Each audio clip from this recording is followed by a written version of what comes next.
Senior صحافی اور تجزیہ کار سہیل وڑیچ کے مطابق شہرت ایک دو داری تلوار ہے۔ ایک طرف تو یہ عطیہ خداوندی ہے جو بہت کم لوگوں کو نصیب ہوتا ہے، دوسری طرف یہ ایسا نشہ ہے کہ اگر چڑھ جائے تو اس کا انجام بخیر نہیں ہوتا۔ وہ شخص جسے بے انتہا شہرت مل جائے وہ خود کو درست اور اپنے مخالفوں کو غلط سمجھتا ہی نہیں، اسے یقین ہو جاتا ہے کہ اس کی شہرت کی اصل وجہ اس کا درست ہونا ہے، اور یوں اس کا ایمان بن جاتا ہے کہ اس کے مخالف لازمی طور پر غلط ہیں۔ دراصل فہم کے اندر یہی تبدیلی وہ نشہ ہے جس کا شکار بڑے بڑے مشہور لوگ ہو جاتے ہیں۔ حالانکہ شہرت کو اگر سنبھال کر چلا جائے تو مرجع خلائق یعنی عوام کا پسندیدہ خدا کا پسندیدہ ہوتا ہے، لیکن شہرت کا نشہ دماغ کو ایسا چڑھتا ہے کہ غلطیوں پر غلطیاں کرواتا ہے، اور بالآخر یہی غلطیاں اس مشہور ترین شخص کو لے ڈوبتی ہیں۔ آج جو لوگ شہرت کے گھوڑے پر سوار ہیں انہیں اپنے گھوڑوں کی لگامیں کھینچ کر رکھنے کی ضرورت ہے۔ سن 1930 اور 1940 کی درمیانی دہائی میں ہندوستان میں بالعموم اور پنجاب میں بالخصوص خاکسار تاریخ کو عروج حاصل تھا۔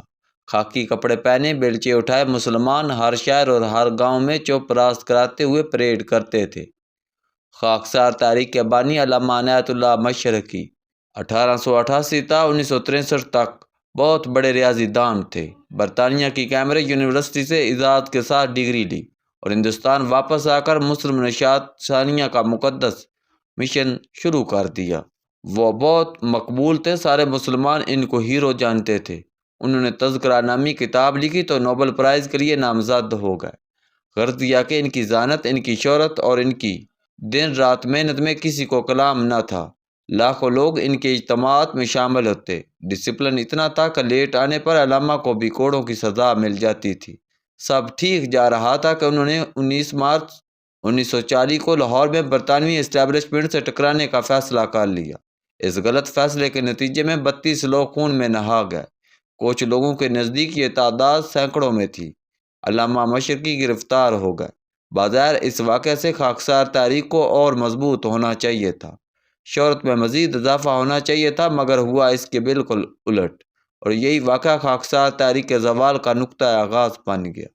اس واقعہ کے صرف 3 دن بعد قائد اعظم لاہور آئے، خاکسار تاریخ کے زخمیوں کی عیادت کی اور پھر منٹو پارک میں اسٹیبلشمنٹ سے ٹکرائے بغیر ہزاروں افراد کا پرامن اجتماع کیا، قرارداد پاکستان منظور کی اور یوں پاکستان کی بنیاد پڑی۔ مارچ 1940 کے اسی ایک ہفتے میں تشدد کے ایک واقعہ نے خاکسار تاریخ کو زوال آشنا کر دیا، اور اسی ہفتے کے ایک پرامن اجتماع نے پنجاب میں مسلم لیگ نون اور جناح کی مقبولیت کی بنیاد رکھ دی۔ ضروری نہیں ہے کہ خون بہنے سے انقلاب آئے۔ اقتدار کے شہر کوفہ میں آج کل چائے کی پیالی میں طوفان لانے والوں کا خیال ہے کہ اگر پی ٹی آئی کے اجتماع میں مظاہرین کا خون بہہ گیا تو ملک میں انقلاب آ جائے گا، عوام اٹھ کھڑے ہوں گے اور یوں حکومت ٹھہر نہیں سکے گی۔ مگر بعض اوقات خون بہنے کا الٹ نتیجہ 1940 کی خاکسار تاریخ والا ہوتا ہے۔ اس طرح 1919 میں جلیاں والا باغ میں سینکڑوں لوگوں اندھی گولیوں کا نشانہ بنے۔ جدید تحقیق کے مطابق ان کی تعداد 200 سے زائد تھی۔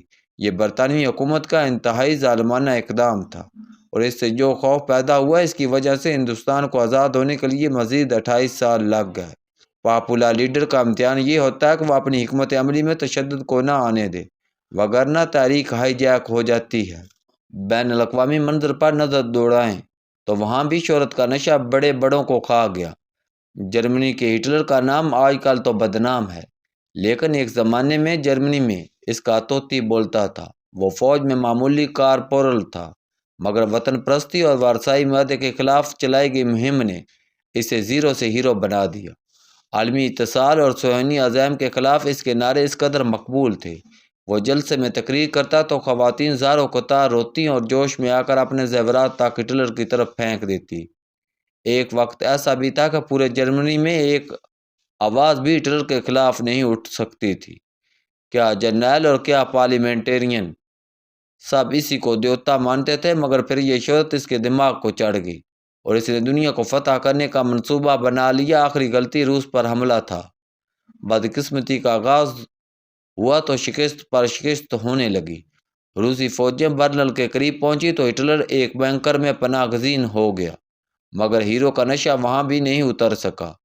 بینکر سے بھی جرنیلوں کو الٹے سیدھے احکامات جاری کرتا رہا، مگر سب کچھ بکھر چکا تھا۔ ہیرو کی ایک خرابی یہ ہوتی ہے کہ وہ شکست کو نہ قبول کرتا ہے اور نہ اس کا حوصلہ ہوتا ہے کہ مشکلات پر قابو پا کر نارمل رہ سکے۔ بالآخر اپنی محبوبہ کے ساتھ خود اور اسے گولی مار کر خودکشی کر لی۔ کہاں گئی وہ شہرت، طاقت اور خود اعتمادی؟ اگر مذاکرات کر لیے ہوتے، جارحیت نہ کی ہوتی، ہر کسی کو اپنا مخالف نہ بنایا ہوتا، تو ہٹلر کا انجام یہ نہ ہوتا۔ ایک زمانہ تھا ہندوستان میں مسولینی کے بارے میں بھی بڑا رومانس تھا۔ مسولینی 21 سال تک اٹلی کا وزیر اعظم رہا۔ مسولینی نے بھی قومی جذبات کو ابھارا۔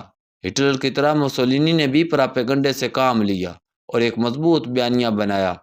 ہٹلر اور مسولینی دونوں میں کرشمہ تھا، دونوں بہترین مقرر تھے، دونوں آمرانہ سوچ کے مالک تھے، توسیع پسندانہ حب الوطنی کے قائل تھے۔ مسولینی کا انجام یہ ہوا کہ مشتعل ہجوم نے گولی مار کر ہلاک کر دیا۔ مسلم دنیا میں بھی ایسے مقبول اور مشہور لوگوں کا انجام بخیر نہیں ہوا۔ آج کل تاجکستان میں ایک بار پھر شہرت اور طاقت کی پنجہ آزمائی جا رہی ہے۔ نومبر کو یہ میچ پڑے گا یا ٹھنڈا ہو جائے گا، اس کا تو ابھی علم نہیں، لیکن یہ طے ہے کہ پی ٹی آئی 9 مئی کے بعد سے احتجاج کی جس روش پر چل رہی ہے، اس کا تاریخ میں انجام اچھا نہیں ہوا۔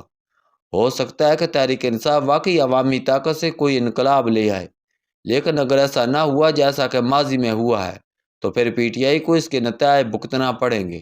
میری ذاتی رائے میں تو پی ٹی آئی سے نرمی کا سلوک ہونا چاہیے۔ بانی پی ٹی آئی کو رعایتیں ملنی چاہیے، باوجود اس کے جارحانہ پالیسیوں کے۔ ریاست کو اس کے ساتھ مشفقانہ سلوک کرنا چاہیے، مگر ریاست اور طاقت کی سوچ میری طرح کی نہیں ہوتی۔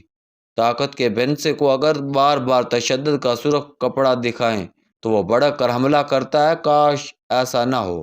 تاریخ کا لکھا مگر روز روشن کی طرح واضح ہوتا ہے۔ تحریک انصاف کی پالیسی ساز دیوار پر لکھی ہوئی تحریروں کو کیوں نہیں پڑھتے؟